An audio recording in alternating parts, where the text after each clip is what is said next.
Hello guys, എല്ലാവർക്കും തിരുവോണ ദിന ആശംസകൾ കേട്ടോ. ഇന്നത്തെ ഞങ്ങളുടെ ഓണസദ്യ ഒന്ന് കണ്ടാലോ. വളരെ സിമ്പിളായിട്ടുള്ള ഓണസദ്യ കേട്ടോ.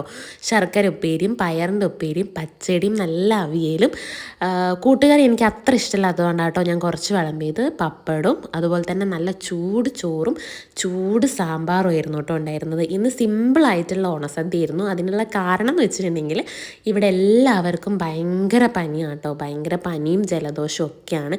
എൻ്റെ കോലം തന്നെ നിങ്ങൾ കണ്ടില്ലേ, എനിക്ക് നല്ല പനിയായിരുന്നു. പിന്നെ മരുന്നൊക്കെ കഴിച്ചിട്ടാണ് ഞാൻ ഇങ്ങനെ ഇരിക്കുന്നത്. എനിക്ക് പ്രത്യേകിച്ച് ഒന്നിനും ഒരു ടേസ്റ്റും തോന്നിയിട്ടുണ്ടായിരുന്നില്ല കേട്ടോ. പക്ഷേ സദ്യ കിടിലനായിരുന്നു എന്ന് എല്ലാവരും പറഞ്ഞു. എനിക്ക് പനി ആയതുകൊണ്ട് എനിക്കൊന്നിനും ടേസ്റ്റൊന്നും തോന്നിയിട്ടുണ്ടായിരുന്നില്ല. പിന്നെ ഞാൻ ആ ഇലയിൽ തന്നെ പായസം കുടിച്ചു. അടപ്പായസം ആട്ടോ ഉണ്ടാക്കിയിട്ടുണ്ടായിരുന്നത്. അങ്ങനെ അതൊക്കെ കൂടി കുടിച്ച് ഓണസദ്യ കഴിച്ചു കേട്ടോ. അപ്പോൾ ഇത്രയും വിഭവങ്ങളാണ് ഞങ്ങൾ ഉണ്ടാക്കിയത്. നിങ്ങളുടെ ഓണസദ്യ, നിങ്ങളുടെ ഓണ സെലിബ്രേഷൻ എങ്ങനെയുണ്ടെന്ന് ഒന്ന് കമൻറ്റ് ചെയ്യുക. വീഡിയോ ഇഷ്ടപ്പെടുകയാണെങ്കിൽ ലൈക്ക് ചെയ്യാനും സബ്സ്ക്രൈബ് ചെയ്യാനും മറക്കരുത്.